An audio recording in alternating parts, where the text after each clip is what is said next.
There's a story of a little boy and his dad in a downtown, and the clock that was up on the county courthouse was broken, and it chimed 13 times. And the little boy said to his dad, "Dad, it's later than it's ever been before." Hi, Alex McFarland. We've got a fantastic show. And in many ways, I mean, you look at the culture, the world, the West that is mitigated away from Christianity and from any moral boundaries, and America that there's good news, but there's some things very concerning. To paraphrase that little story, it is later than it's ever been. And it really behooves all of us to have a commitment to truth and a presence of mind and know what's going on in the world. And I'm very excited about the person I want you to meet, Joshua Philipp. He's with the Epoch Times. He's a senior investigative journalist and he's doing cutting edge work. He's an expert on China. He's also doing some investigative work with an upcoming film related to our friend and colleague, the late Charlie Kirk. And Joshua Philipp is just a great voice to get some clarity and truth on during the times in which we live. He's our guest right now, Joshua Philipp of Epic Times. Thank you for being with us today. Hey, thank you. Real pleasure. Well, listen, for those that may be unaware, I'd like for you, if you would, to tell us about the Epic Times, but your background as well, please. Yeah, so Epoch Times is actually started originally as a newspaper for Chinese Americans, very anti communist, very much against the Chinese Communist Party, and was really the only voice of like free speech, at least in the Chinese community in the West, for a very long time. Blacklisted in China, as you would expect. We actually did have a couple reporters in China. Our editor was arrested, they tortured him, and they put him in prison for 10 years. We were in Hong Kong for a bit. We got kicked out, of course, as you'd imagine, but we've actually, kept it going here in the United States and around the world. 33 countries, I believe, over 20 languages. I've been with Epic Times since 2006, and as an Wow. investigative reporter, I mean, I've done a lot of work. First off, covering China. I've uncovered the United Front. People have heard of these secret Chinese police stations. I blew the lid on that back in 2008 and of course had death threats against me, exposed Chinese spy networks. Since then, I've gone on to talk about the real story of January 6th. I traced the COVID origins. I've been down to Panama, the Darien Gap, exploring what's really behind the migrant crisis. I've been an investigative reporter specifically since 2008. And of Mhm. course, recently did the Charlie Kirk documentary, which is Truth Yeah. Under Fire: The Framing of Charlie Kirk. Yeah. Wow. I appreciate that. And, journalism is a type of ministry, isn't it? And Uh, any or all of these topics I want to, parachute into and talk about. But for those that are just tuning in, and we have a lot of young people that watch, when you talk about ministry or serving God and country, people might just assume a preacher in a pulpit. But I would argue that in at bringing truth to multitudes of ears and eyes, sir, you are doing God's work. Appreciate it, man. It's the same way I view it too. Like, in my personal opinion, truth has a certain type of power to it. Truth can dispel lies. Truth can make clear what is right and what's wrong.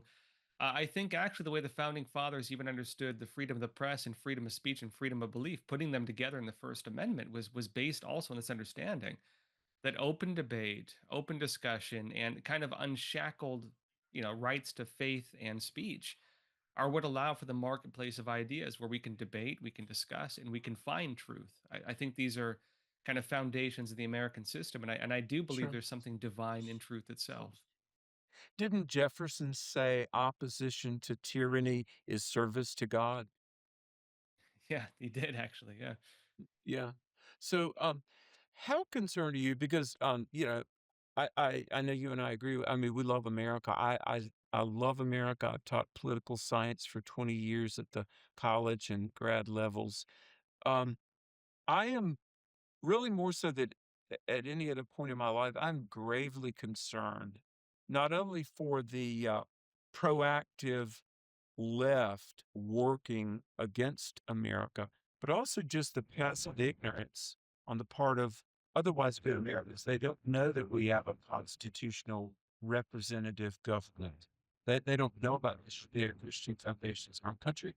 The objective moral Jefferson, the self-restricted natural law. That being the case, Joshua, um, give us your analysis of America and the sustainability of our government in the climate in which we now live. Well, the United States was and still is, I'd say, an experiment in self-governance. And a big question throughout history was: are people capable of governing themselves? Well, we can only really do that to the extent that we can restrain ourselves and control ourselves. Um, I would actually say that lack of self-control necessitates tyranny, because if you can't control yourself, someone else has to. It's just like a household. If you have a kid who has no self-control, you got to discipline him. And if you have a kid who can't control himself, the kid's going to necessitate more parental oversight. In the same way, an individual that cannot control him or herself necessitates more government oversight. I'd say actually lack of morality, lack of basic social cohesion is what necessitates, it creates chaos and makes people demand more government. The American system of individual rights, the ability to effectively, again, an experiment in self governance, was really only successful because of the virtue of the American people. I do think this is rooted in the religious values of this country, but also Mhm. I'd say that there's something also the other way, which is there's something divine in freedom itself. Because Yes. when you don't have a safety net, if you don't do well as a person, you're going to fail. There's a very obvious failure in immorality. Yeah. Immorality does naturally lead to failure. I'd say that modern systems of socialism try to create a safety net whereby you don't experience the failed system of, frankly, bad decisions. And I do think that freedom, if you want to be successful, it means you got to work hard, you got to take care of things, you have to, be a decent person to an extent in order to navigate society, or you're going to Mhm. destroy yourself, and that's on you. And I think that Sure. is part of the American experiment. Sure. Let's talk about COVID a little bit. What COVID is retreating further and further into the rearview mirror, but that was a very strange time. And I think the average American probably doesn't know quite how strange. If if you were explaining the COVID era to a total stranger, how would you lay that out? I'd say the COVID era was defined as a great environment of rumors, rumors of danger, rumors of threats to our lives, an unknowing kind of doom, right? And so governments reacting to what was happening in China didn't know what to expect. President Donald Trump came out justifying Operation Warp Speed and his fast tracking of the vaccines, and his lockdowns justified that by saying, based on intel they were getting, they thought that a huge number of Americans were going to die. They were preparing for a massive humanitarian just disaster. They did not know what to expect. But based on the recommendations of the Chinese Communist Party, going to the World Health Organization, and of course our health bodies going by the recommendations of the World Health Organization, we did very drastic things. We implemented policies like, again, economic lockdowns, shut down of businesses, shut down of schools, eventually leading into not what Trump wanted, but even mandatory vaccinations, and effectively the elimination of basic rights. Churches were closed for some reason. Marijuana dispensaries were kept open, and we kind of saw what was deemed essential and unessential by the system. I think that also led to a large doubt in the established narratives. People began questioning things a lot more. And in a weird way, the system of absolute control that was implemented, at least briefly, again, controlling even your basic freedom of movement, your bodily autonomy, all these things, again, led people to begin questioning: okay, maybe I can't believe everything I'm told. Maybe I can't believe, the quote unquote science. Maybe these people don't have everything right. And COVID created, I think, an interesting environment where people began kind of thinking for themselves. Not everybody, but a lot of people. I still see people out wearing masks. I read over 1,500 studies refuted the idea that masks achieved much of anything, and that the virus and the pathogens were like a mosquito going through a chain link fence. And yet, we could go to stores right now and people almost in obsessive paranoia are wearing their masks. In your opinion, Joshua, was the pandemic a dress rehearsal for a global totalitarian state? Well, I mean, whether it was or not originally, there were groups planning and stating they would use it that way. There was, for example, the book, COVID-19 and the Great Reset, infamously linked to, of course, the World Economic Forum. They did believe that the bouncing back from COVID will allow them to basically rebuild global governance. There were individuals right here in the United States saying, never let a good crisis go to waste, Yeah, suggesting that COVID-19, while being a disaster in their eyes, also represented an idea to, again, reimagine society once it built back. You had Joe Biden, who had Build Back Better, the idea that in the building back from COVID, that they could change the system. Whether that was the intent from the get go, which I know some people believe, or not, I'd say, okay, maybe, maybe not. But I think what we can all agree on is that it was used that way. It was, yeah. in fact, used that way. What was the origin of the coronavirus? Yeah, so I did a documentary in the very early days of the virus, within actually, I think even before the full lockdowns hit. My documentary is called Tracking the Origins of the Wuhan Coronavirus, because at the Mhm. time it wasn't even called COVID-19 yet. I did a very early documentary. And me and my team, we actually traced the likely origins of COVID to the Wuhan Institute of Virology. We showed a very large body of evidence suggesting it was a virus leak from that lab, whether intentional or not. We showed cover ups, internal documents, deleted web pages, efforts by the CCP, them deploying their biological warfare, military branch to the lab, weird things like this. The initial leak of the virus sequence, which actually was circulating, international bodies were studying it and then they deleted it and pretended it never happened. If you had a virus outbreak, that'd be the very first thing you'd be looking into. Not only did the CCP disappear the doctors who released it, not only did they erase every record up from the internet, even American journals, medical journals, deleted their reports on it. So there were very strange things, but to your point, the most likely origin, based on my research, and I was heavily attacked for saying this and heavily censored for it, was in fact the Wuhan Institute of Virology. Mhm. Now these deletions from journals and the internet being scrubbed of data, who or what entity was behind that? I can only say what I believe, which I believe it was the Chinese Communist Party pressuring the international medical system. The issue is, if you remember, the World Health Organization, when reviewed by the Trump administration, the first term, could not demonstrate independence from the Chinese Communist Party. The conclusion of the federal government during Trump's first term in office was that effectively the World Economic, sorry, World the Health Organization? World Health Organization was effectively working on behalf of the Chinese Communist Party. They were the ones making recommendations. They were the ones, an important part of history that is now forgotten. Alongside declaring a pandemic, they declared an infodemic, an information pandemic. This was a publicly Yeah. stated policy. And they believed that again, dealing with the virus also necessitated a large system of censorship, information control, not only of what they called inaccurate information, but even of valid information, because they believed there was too much information.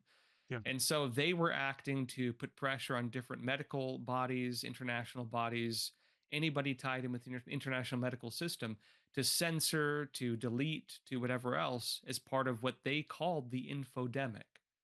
And, we see that to this day. I mean, I've been on shows and I'm not a journalist, but I've been interviewed and we hear these phrases like, um, the now discredited narrative about January 6th or the Yeah. conspiracy theory, and, or the science deniers that so it's almost like there's this whole lexicon that the left has set forth to try to demonize and marginalize persons like yourself or anyone that questions the narrative.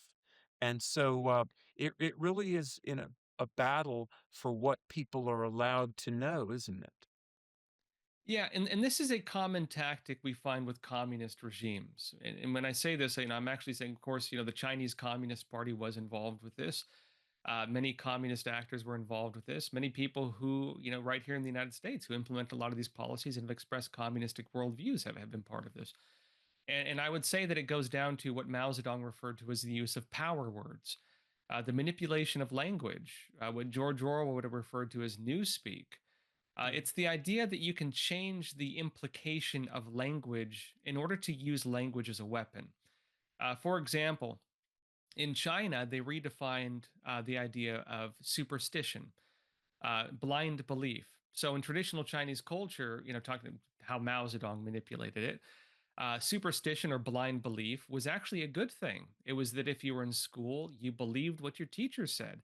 If you were a child, you believed what your parents said. It was part of the jump in the willing to believe something even if you did not know it yet, to believe something you didn't yet know, or to conceive of something that wasn't quite there.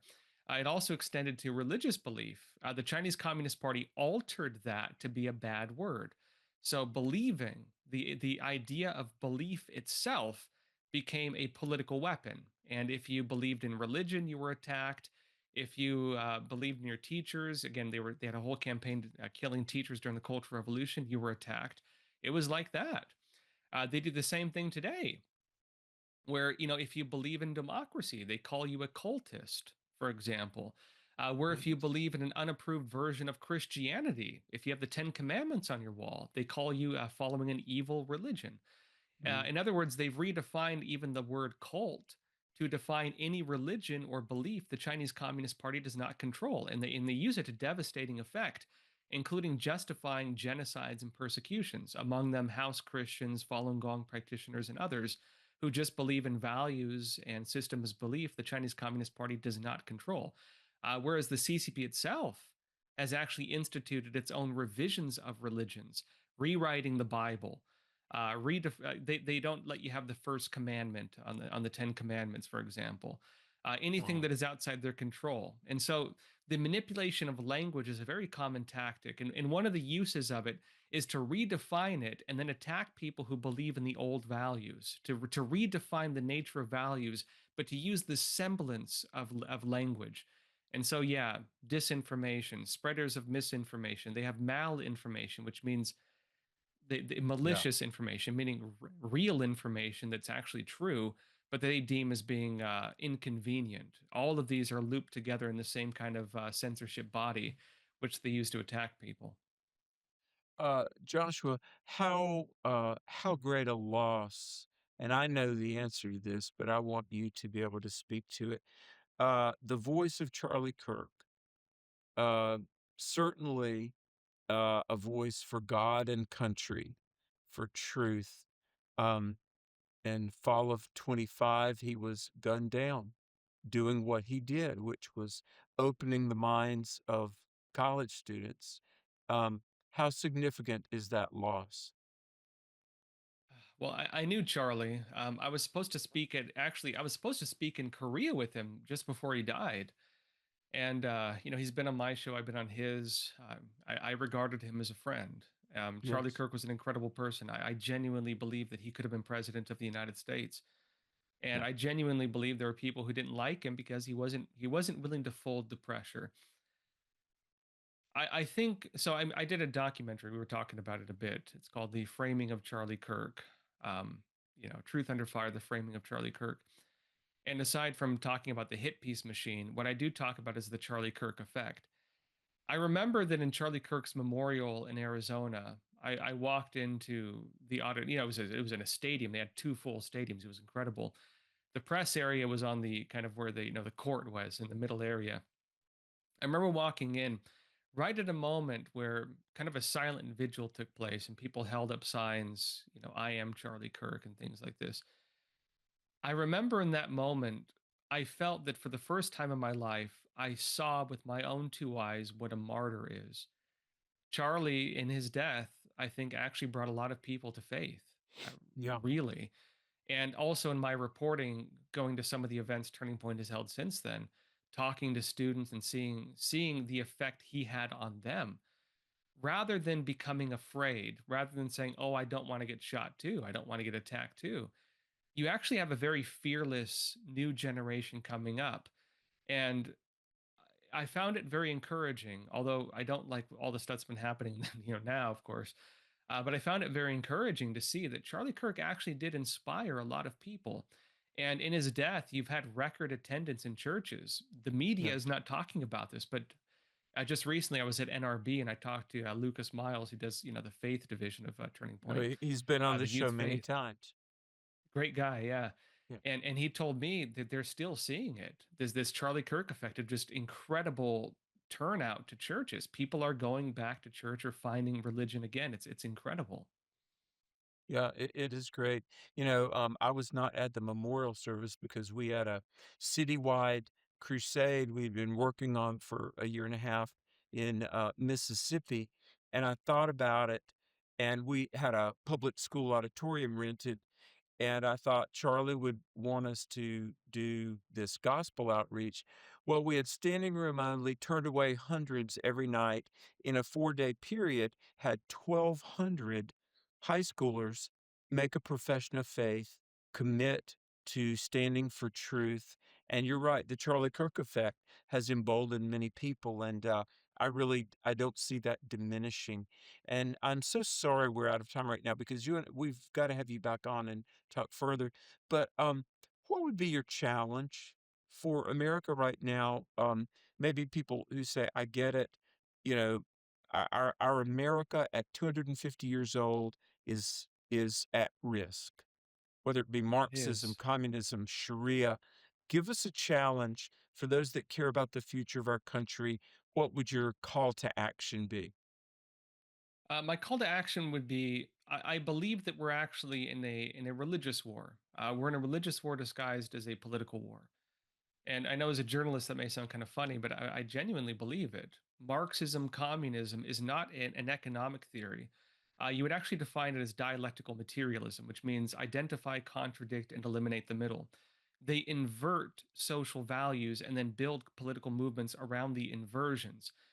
What they do is effectively create a satanic interpretation of human morality and then build political movements around satanic interpretation. Yeah, again, meaning you turn it upside down. You just flip it upside down. It's a very easy formula. They use this as a political tool, but in reality, what they're doing is they're attacking the foundations of faith, the foundations of morality, the foundations of family.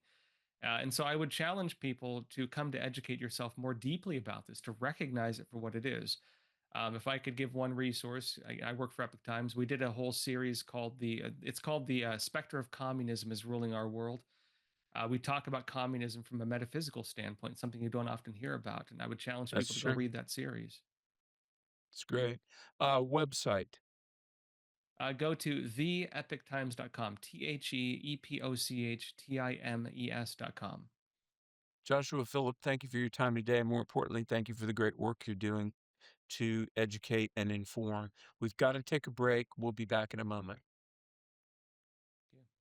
In talking about so many cultural happenings in recent times, whether it's the coronavirus or whether it's alarmism about the climate or whether it's about why we should not have voter ID and we should have open borders, the things that are creating the lawlessness all around us, I'm really reminded of 2 Thessalonians 2 verse 11, that the Bible says in the last days there would be a strong delusion such that people would believe a lie. I mean, what could be more delusional than the idea that a male could turn into a female, a gender fluidity? I'm very glad that as we record this show, the Boy Scouts of America, and I was a Boy Scout for many years, but they have been pressured really to discontinue the DEI merit badge. Thank the Lord, there's not going to be a merit badge for diversity and inclusion. Because look, there is truth, and we can spin it, we can posture, but you can't change reality. Our friend, the late Charlie Kirk, was killed because he stood for truth. And there's a Democrat representative, Gant, from Florida, who says that Charlie Kirk was an evil, divisive figure. I suppose it can be divisive to speak truth when much of the culture is invested in that which is false. But I want to challenge us. Obviously, we should put our faith in Jesus, who is truth personified, but really to stand for truth, whether it's moral truth, scriptural truth, or just common sense doing the right thing. The Bible says in John 8:32 that the truth will set you free. On the flip side, the suppression and rejection of truth will leave us in bondage. Our nation needs truth more than ever. And you and I, come what may, whatever be the cost, let's commit to be people of truth, because truth is of God. And let's stand with Him. Events, publishing, broadcasting. Events, publishing, broadcasting. That's what God has raised us up to do, to evangelize the lost, equip the saved, and to promote awakening and the saving of our nation. Hi, Alex McFarland here. I want to say a big thank you to all of our partners that pray for this ministry and they financially support. Listen, the gospel is free. We know that. But it takes resources to deliver that message. We're doing camps, we're doing conferences.